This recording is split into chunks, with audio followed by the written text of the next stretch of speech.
All right. I just want to get this out real quick. Tomorrow, Wednesday, I'm gonna have my picks. I'm gonna wait until probably Wednesday night for that, just so we know, what's going on with, who's coming back. If Adams is gonna stay on the COVID list and whatnot, so I'm probably gonna wait till Wednesday night. So it's gonna be probably a later video tomorrow. But I can do this. So week 7 picks. I did okay. Wasn't bad. I guess we'll go ahead and show it real quick. Above 500. Obviously, there was only 12 games this week because there was 6 teams on a bye this week. So not too many games. 8-4. I mean, that's pretty good. A couple games above 500 here. I think I picked Denver because I didn't know how Cleveland would do, especially because they had so many people out and whatnot. But then that running back did very good, and Denver is actually worse than I thought they were. I got the Kansas City, Tennessee upset right. I did not think it was going to be a blowout. What was it, 27-3 or whatever? Obviously, I think it was late third quarter. I think Patrick Mahomes went out. I think it was a concussion, I believe, he went out with. But, I mean, the Chiefs just did. I mean, even before he went out, they just did not look that good. And I don't know if it's because Tennessee's defense got better as the season went on, or the Chiefs just are that bad. Atlanta-Miami was actually a pretty fun game. That was probably the closest game of the weekend. I caught the end of it because it was after the Packer game, so I got to catch the end of that. And they were doing 3 kneel downs because I think it was before the 2-minute warning. Miami had used all their timeouts, so I got to catch the end kick. Younghoe Koo sealing the game there. So, I was a little nervous. I thought I was going to get this one wrong. It looked like Miami was going to win, but Atlanta came back and won. Baltimore.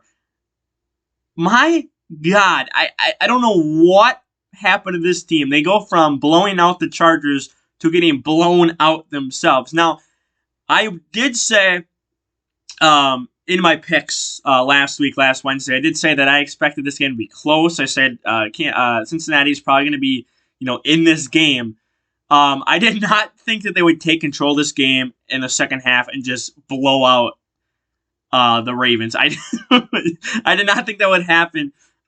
Cincinnati is actually the number 1 seed right now in the AFC. We are heading into week 8, and they are the number 1 seed, which is just mind-boggling to me. But, I said, Bengals probably within a couple of years could be very good, and they came out this year and said we're going to be good right now.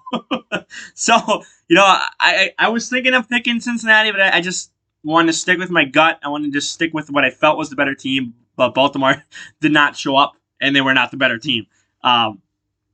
Detroit and LA.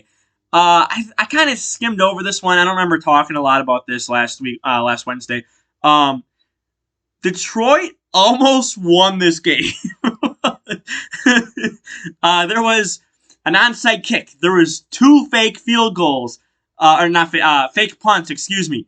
There was I caught the fourth quarter, and it was 8.5, 9-minute drive before the interception, which was just a bad throw by Jared Goff.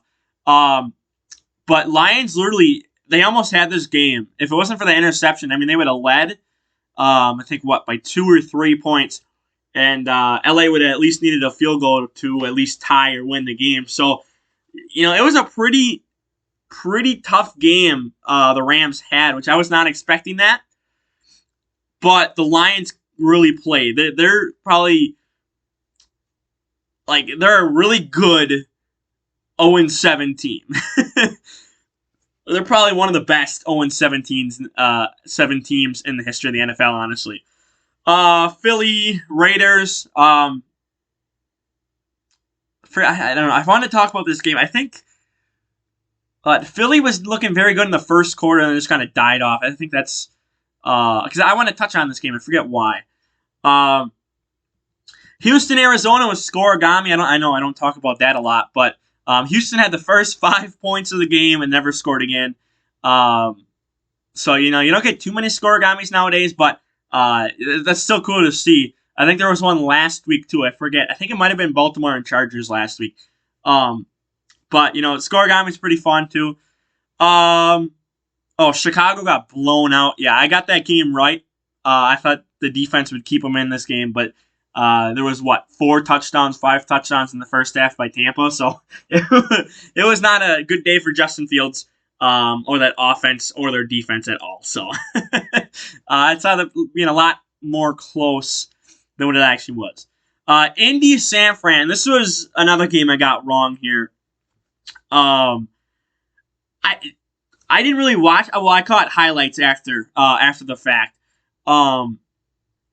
Pittman is just Michael Pittman Jr. is just crazy. He's good. He's underrated. People probably don't talk about him enough, but he's probably a top 10 wide receiver right now. I did not expect Indy to come out and just beat up San Francisco, especially in a monsoon. Well, it wasn't really a monsoon, but they had some hard rain coming down. But I did not expect San Francisco to lose that. I thought, they're coming off a bye, they'll be good. San Francisco might be bad now. And then New Orleans and Seattle. I watched the first half through the Manning cast. I just watched them talk with Marshawn Lynch and Tom Brady.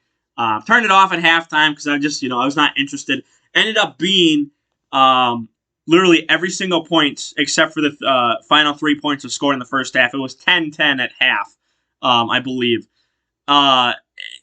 And I remember being more focused on the conversations rather than the actual game because the game was not good. I did pick Seattle at home, which, again, it was a low-scoring game. This was probably the worst Monday night game this year.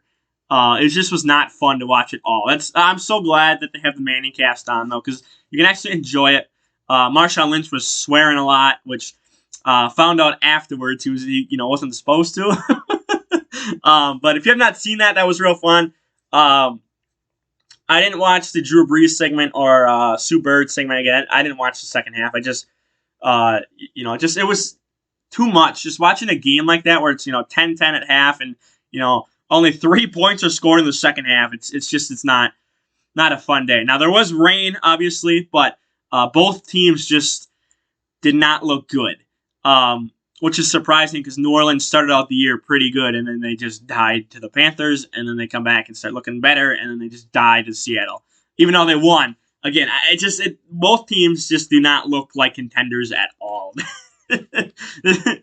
We might only have 2 good teams in the West. The AFC North might actually be better than the NFC West, because there you can say 3 teams are going to be vying for playoff spots, whereas the NFC West is probably just going to be the Rams and the Cardinals, and that's it. Like, I think that's it, honestly. So, again, that's just kind of recapping. I forgot to show the total. My total so far this year is 66-40 now. So again, not a bad week. I was 7-7 last week. So go 8-4 this week. That's pretty good. I wonder how I would have done with more games, but there's 6 teams off, so. Just 8-4. I'll take that any day of the week over 7-7, honestly. So, for now, just gonna wrap up here. Like the video, share the video around. Don't forget to subscribe, and I'm out of here.